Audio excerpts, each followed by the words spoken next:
The Florida Panthers sweep both ends of the doubleheader against the Nashville Predators. We discuss who are the guys who stood out, who are the guys who need a little bit of things to work on, and we also chat about how Bill Zito continues to use his resources correctly.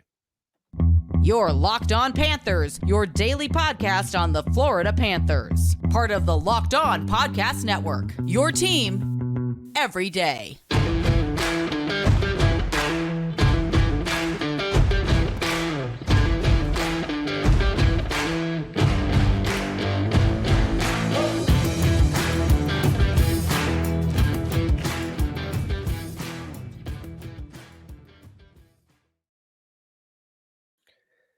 And welcome into this Tuesday, September 26th edition of the Locked On Florida Panthers podcast, part of the Locked On Podcast Network, where it's your team every day. Thank you for making the Locked On Florida Panthers podcast your first listen of the day. I'm Armando Velez, and you can follow me on X at MountainMan12. Follow the show account on X and Instagram at LO_FLA Panthers. And shout out to the everydayers who come back here and get your daily Florida Panthers fix.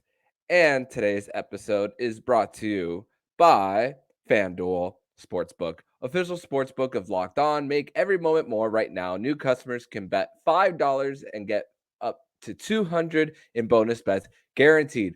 Visit FanDuel.com/LockedOn to get started. So, Florida Panther fans, it's great to have hockey back finally. And, we spoke about Thursday and Friday about the intensity of training camp, all the players trying to get ready for this one preseason game before you really start to work on different things as far as getting the more of your established lines, your power play unit, your PK unit. But Paul Maurice spoke to the media on Sunday and spoke about how that the Panthers, what he's looking for in the first 5 games. And it's not necessarily looking at results. It's more about how the team is going to be bought in to the system when it comes to these first 5 games. And the way he's going to judge the first 5 games is going to be different than he judges the last 3, which all 3 of the last 3 games, are all going to be against the Tampa Bay Lightning, in Orlando, in Tampa, and in Sunrise, Florida. But what a great first 2 games to begin the preseason for the Florida Panthers, as they were inviting the Nashville Predators to town for their split squad doubleheader, where a lot of the AHL/bubble guys were not playing tonight, like the Matt Kiersteads, the Jerry Mayhews, for examples, the Skylar Brindamores, those guys. It was mostly a mix of veterans and the junior guys, because the junior guys after this game are likely going to be sent back as far as that. And anyone who was healthy was going to play. If you watched the game, you saw that Carter Verhaeghe was not playing, and Paul Maurice did provide an update saying that Carter Verhaeghe is likely going to be wearing a gold non-contact jersey on Wednesday, but chances are he could play on Wednesday when the Florida Panthers do travel to Raleigh, North Carolina to play the Carolina Hurricanes. But game 1 of this doubleheader is for the Panthers. I mean, there's you already saw signs in the first few minutes of Oliver Ekman-Larsson about how great he can move the puck out of the zone for the Panthers. I mean, even though Evan Rodriguez didn't get a goal on the night, we saw how much he could really shoot on that one-timer shot too, as well as Ekman-Larsson had an opportunity for him. And even with even though the Florida Panthers went to the penalty box early on, the Panthers were still able to weather storms. I mean, in game 1 of the doubleheader, I mean, they got 9 power play opportunities, including 2 5-on-3s. And the Panthers were quick to retrieve pucks as well in the first game of the preseason. I mean, you see that the Mike Riley gets it to the net, and William Lockwood redirects it in for the first goal of the game, which Mike Riley and William Lockwood try that later on in the game, but they don't connect on that one. But they saw something that worked, and it was a power play unit of Forsling, Lundell, Mackie Semiskevich, William Lockwood, and Mike Riley, and not bad for different units that are going to be not going to be the units when the Florida Panthers do take the ice in game 1 of the season against the Minnesota Wild. I mean, you with the Panthers and their other unit was to start the game was OEL, Eetu Luostarinen, Barkov, Denisenko, and Rodriguez. And we'll talk more about Denisenko a little bit later on in the show, but also the PK unit, Steven Lorentz and Anton Lundell. I think that could possibly be a unit that we could see in the first starting off in the season if Anton Lundell is not paired with Barkov. I mean, Steven Lorenz's big body is one that could be used for pinning against the boards, denying zone entries on the PK. And I think that's a really I think Steven Lorentz could be a good contributor on that fourth line for the Panthers. But I mean, OEL, once again, breaking out of the zone, it manifested in the stretch pass that Eetu Luostarinen was there to cut through the defense to make it a 2-0 game at the 7-minute mark as well. Anton Lundell was a confident guy getting to pucks, and even so confident to the point when that Lind gave him a cross check, he punched him right in the face and knocked him down, which they both went to the box for a little bit of 4-on-4 as well.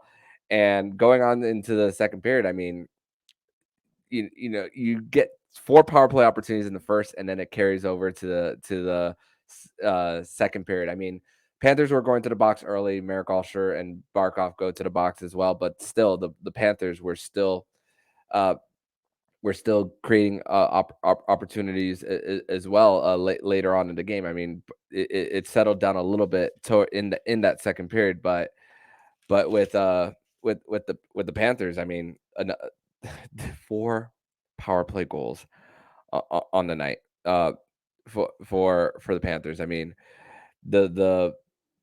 you could see why that we've been harping all summer about Evan Rodriguez and Barkov wanting to put them on the same line, as they are, you know, they skate at the same speed. They're connecting on their passes tape to tape, and that they are putting defenses on their heels when they drive the puck up the neutral zone as well, up the gut. So, and later on in this one, I mean, Barkov gets an opportunity at a one timer, and Eetu Luostarinen is right there to clean it up, and OEL making the right play to dish it to the guy who's wide open on the right wing circle, which that's Barkov's office when he's shooting his one timer on the power play. So Oliver Ekman Larson recognizes that. So that is also valuable when you're bringing in a veteran, and we'll discuss more about Oliver Ekman Larson as well. Midway through the game, the Spencer Knight was taken out for Ludovic Weber, and Spencer Knight didn't give up a single goal. 13 for 13. Ludovic Weber finished the job 10 out of 10, and Spencer Knight back. The appropriate chance of Knight during the anthem during that's the appropriate time to do it. And Spencer Knight, coming off the players assistance program, looked sharp. Didn't get a lot of shots towards him, but the little bit that we saw, quick to his post, and great to see that he is back as well for the Panthers. And also, William Lockwood is on a 2-way deal for the Panthers, and this is someone that we haven't spoken about all summer. Really, was a former second round pick of the Canucks, jumped in and out of the AHL and the NHL team. Was recently with the New York Rangers organization, and then the Florida Panthers signed him to a 2-year, 2-way contract. And that is possibly going to be a piece that the Florida Panthers could use as he was able to get the first goal of the game, and then a beautiful cross-ice feed to Mackie Semiskevich, who got a sharp angle shot to get it through to make it 5-0. But the Panthers, Lindell, once again, outstanding. Etu can get to the dirty areas and skate through defense. Barkov is Barkov. They even switched to power play units in the middle of the game, giving Barkov a little bit of rest and giving Sandis Vilmanis a little bit of more time on that power play unit before he gets sent back to junior for the Sarnia Sting. The and for the PK unit, it's they they weathered the storms whenever the Panthers went to the box early in the second. And a player that I would like to see improve a little bit when they do come back, which we will see him again, Merrick Alsher. A little bit of a few nervousness in his own zone. I know when you're a left-handed shot and you're playing on the right side and you're getting the puck backhand trying to get it out, that it could be a little difficult, especially if the fact that you have to circle it back, bounce it off the boards, and get it to your other defenseman. Probably that it could be a little tough for someone like Merrick Alsher and a whole bunch of left-handed shot defensemen for the Panthers, which the Panthers have a lot of. They won't have to deal with that with Alsher being on the NHL roster, but that is one player that I would like to see a little bit of improvement from when it comes to the junior guys, and basically the guys who you want to see improve, at least as far as the first two games, are mostly the junior guys. Not much to complain about the guys who are on the NHL roster. But we're going to transition over to segment number two, where we're going to talk about that second game for the Florida Panthers, and the and which we already discussed one win for the Cats, and we are going to discuss the second win for the Cats, where the Florida Panthers won 5-2 in the second end of the doubleheader after winning 5-0 in the first. But first, we're going to tell you all about FanDuel Sportsbook and snag into the action this NFL season with FanDuel, America's number one sportsbook.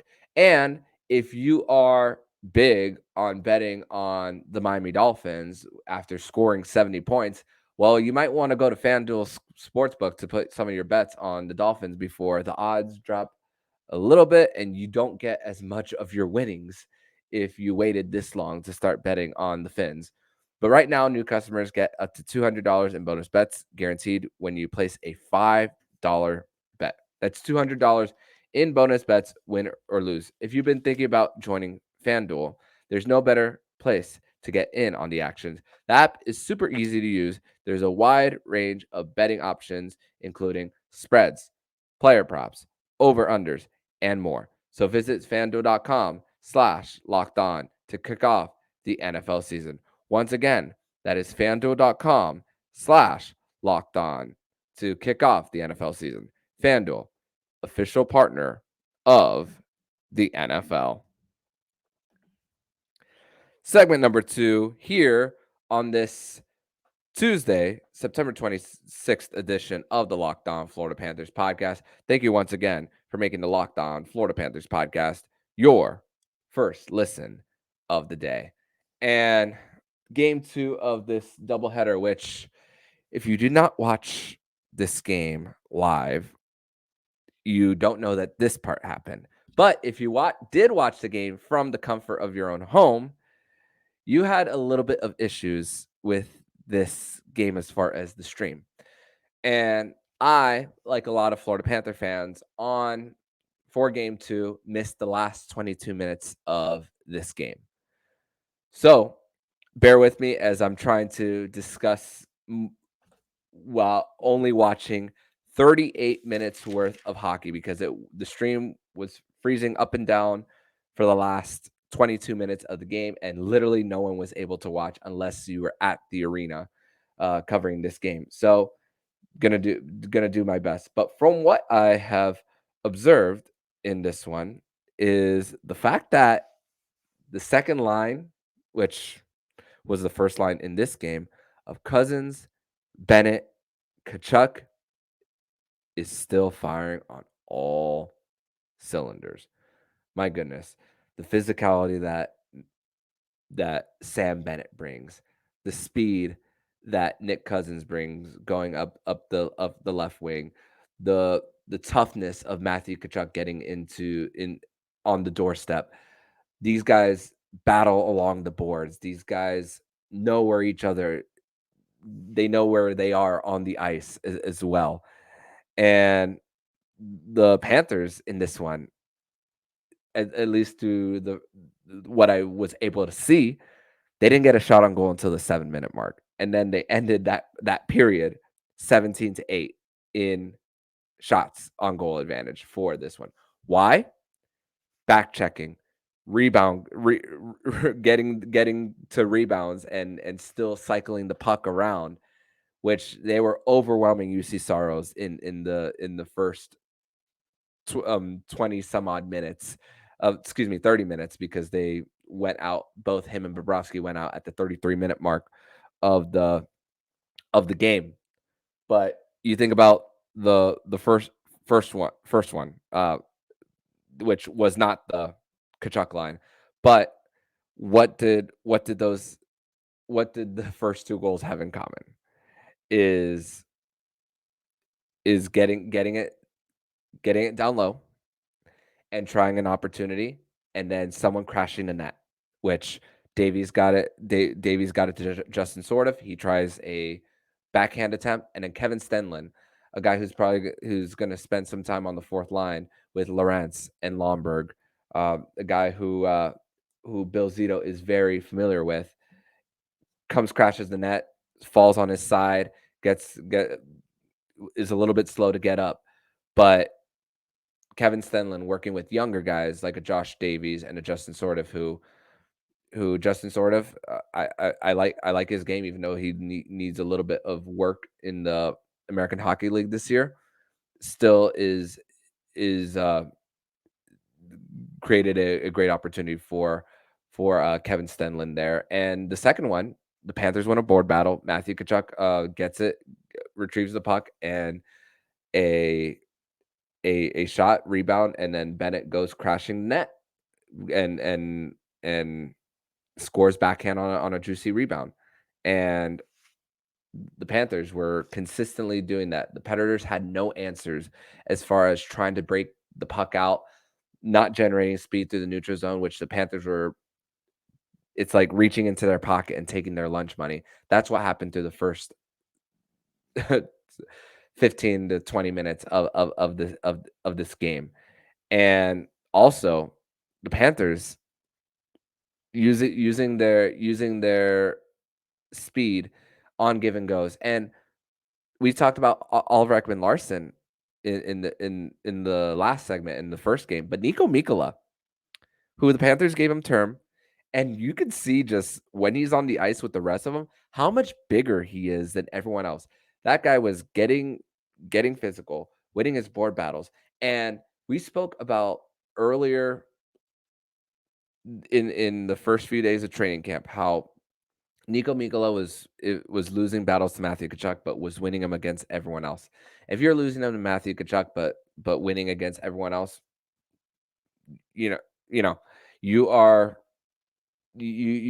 have not much to complain about. And yeah, these are small sample sizes. Yes, these are preseason games. Yes, this is not the full roster of everyone you're going to play with. These combinations aren't going to be the combinations. Yeah, I get it. But it's a very encouraging thing to see. Not known as a goal scorer. That give and go with Sam Bennett, redirects off a Predators player and into the net. And that's the thing that we always preach. Try to get the puck to the net. And that's what Nico Mikkola did. He tried getting the puck to the net for a possible redirection from Sam Bennett. It wasn't Sam Bennett, but hey, it goes to the back of the net. And then a few minutes later, welcome back Dmitry Kulikov. He goes on a breakaway, but before the breakaway, here's the thing. Puck retrieval. Sam Bennett was towards the penalty box. All the Nashville Predators were towards Sarles' right side. And what happens? A backhand feed cross ice to Dmitry Kulikov, takes it all the way, runs out of real estate, and then redirects it as he's trying to backhand it to Matthew Tkachuk. So, I'm not expecting I'm not expecting Dmitry Kulikov to explode on the score sheet to start the season, but the familiarity with Paul Maurice, being back in an environment that he is very familiar with, that is something that is noteworthy of for the Panthers.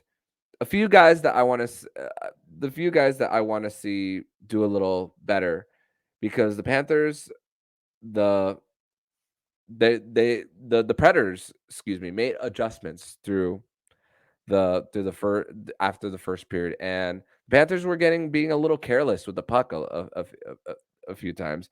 And a few examples was Luke Coughlin, recently drafted from the Florida Panthers, from the QMJHL, and Rimouski loses the puck at his own blue line, and the Preds go on a breakaway, which Bob bails bails Coughlin out.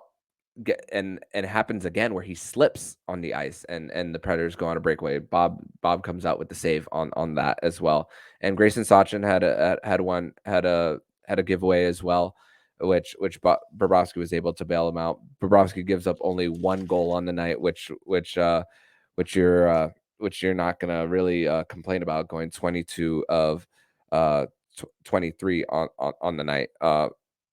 So not much to complain there for Sergei Bobrovsky there. As far as that, it was basically for the Panthers turnovers for them in that second period, where they it was really tough for them in that second period. But hey, you come out to a great lead, you're not going at full speed. That's just the truth about these early preseason games, especially when you're not playing with all the guys uh that you're used to playing, and you're playing with younger guys. But the younger guys are going at a different speed as well. I'm sorry, I meant to say 14 to 15 for Sergei Bobrovsky. Combined in that period was 20 of 22, excuse me. But Bobrovsky went 14 of 15 in his 32 minutes before being replaced by Matt Gusta. So those are the only things that I saw as far as 38 minutes worth of hockey before the stream froze. The only thing the only thing I saw was one Nick Cousins breakaway when the stream came back for like 5 seconds, and that's it. And Nick Cousins was unable to convert on that. But the Preds did score again to make it 5-2 in the closing seconds of the third period, and Dmitry Kulikov gets an empty net goal. And the Panthers come out with a 5-2 win over the Nashville Predators in this split squad matchup. But we're going to transition over to segment number 3, where we're going to talk about how Bill Zito and Paul Maurice, after 2 games through the preseason, the Panthers have one thing that is going well for them. We're going to discuss that more in segment number 3 here on the Locked On Florida Panthers podcast. Your Locked On Panthers, your daily podcast on the Florida Panthers. Part of the Locked On Podcast Network. Your team every day.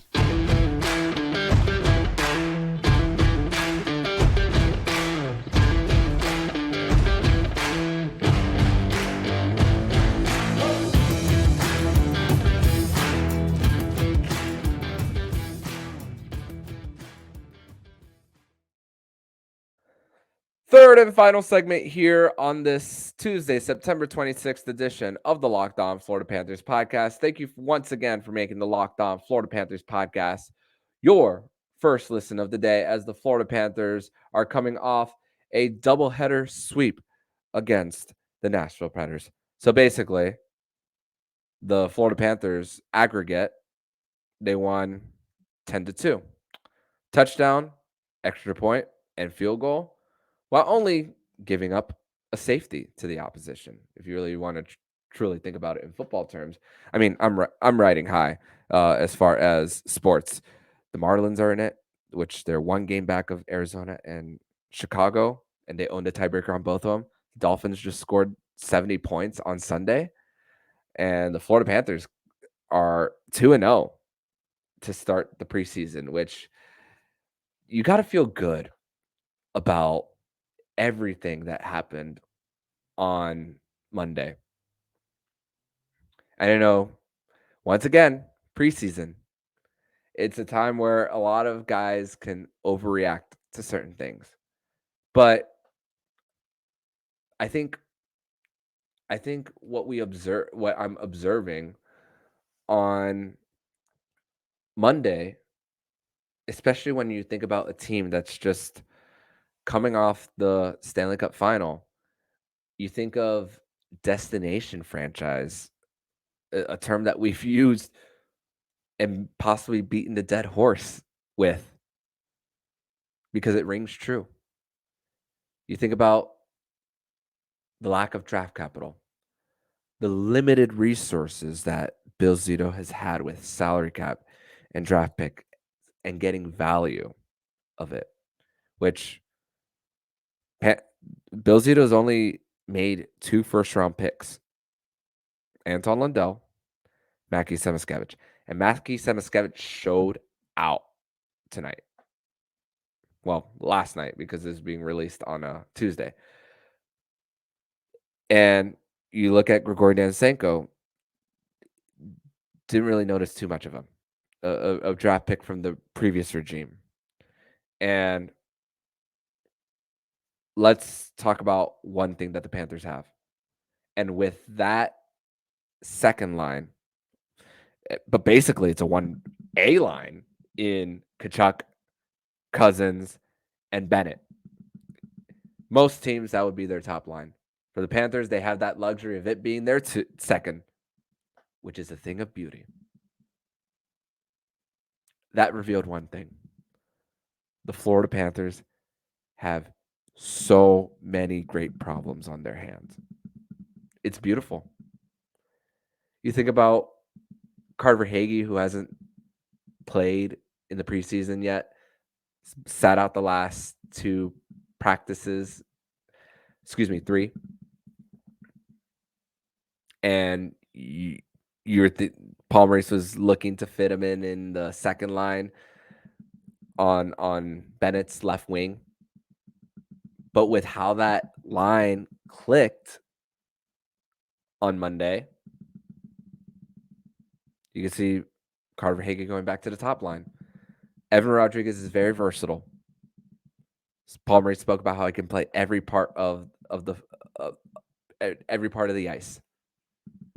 So, does Paul Maurice put Evan Rodriguez on the right side? Does he shift him to the third line left wing, and then put Sam Reinhart at the top line? I mean, honestly, I prefer Reinhart playing with Lundell and Eetu Luostarinen, and then maybe Evan Rodriguez going to the right wing. But the Panthers continue to have those good problems. And I spoke about also Steven Lorentz as well. Ryan Lomberg is I haven't even mentioned him in the show so far. He went from being scratched multiple times to playing 82 games last season. And now he's a consistent part of what the Panthers are building in as far as their bottom 6. Can sometimes have stretches of playing on the second line if he gets hot. I mean, I know that happened 2 years ago, but we've seen a little bit of those stretches. Not expecting that to happen again, but Ryan Lomberg being a grinder that he is, you could don't be surprised if we see him in at least on the third line a few times this year as well. But the good problems, Lundell, he's up for a contract, and I know that I've been saying get him signed before the season. But let's forget about the contract real quick. The fact that what the playoff run could do for the rest of his career, I'm and what we saw as far as how he's been able to drive play and lead a line, it's just the growth. We are seeing it, and he's not afraid of anyone. Mackie Semaskevich, again, there is that possibility that he could have as great of a preseason. Yeah, he had 2 goals on the night.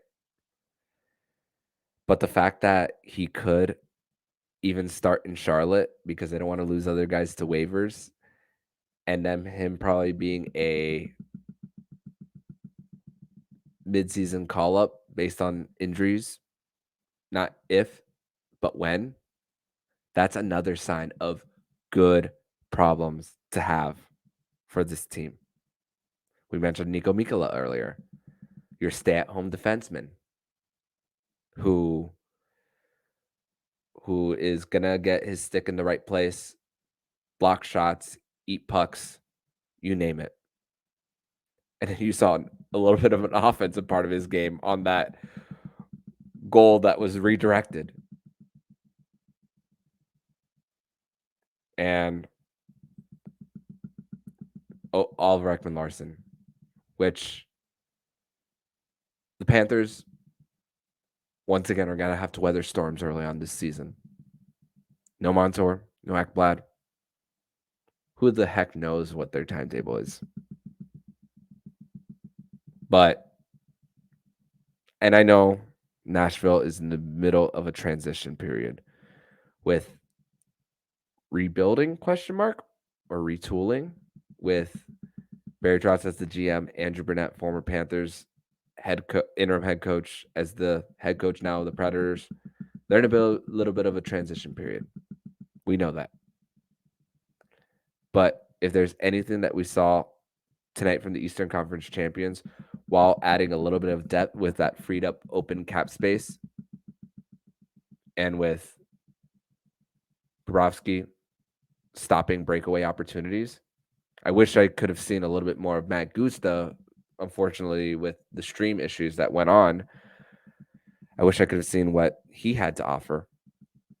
But I liked what Matt Gusta did in the rookie showcase. He stood on his head. And the goalie excellence department is definitely helping these guys as far as, making them ultimate professionals in here.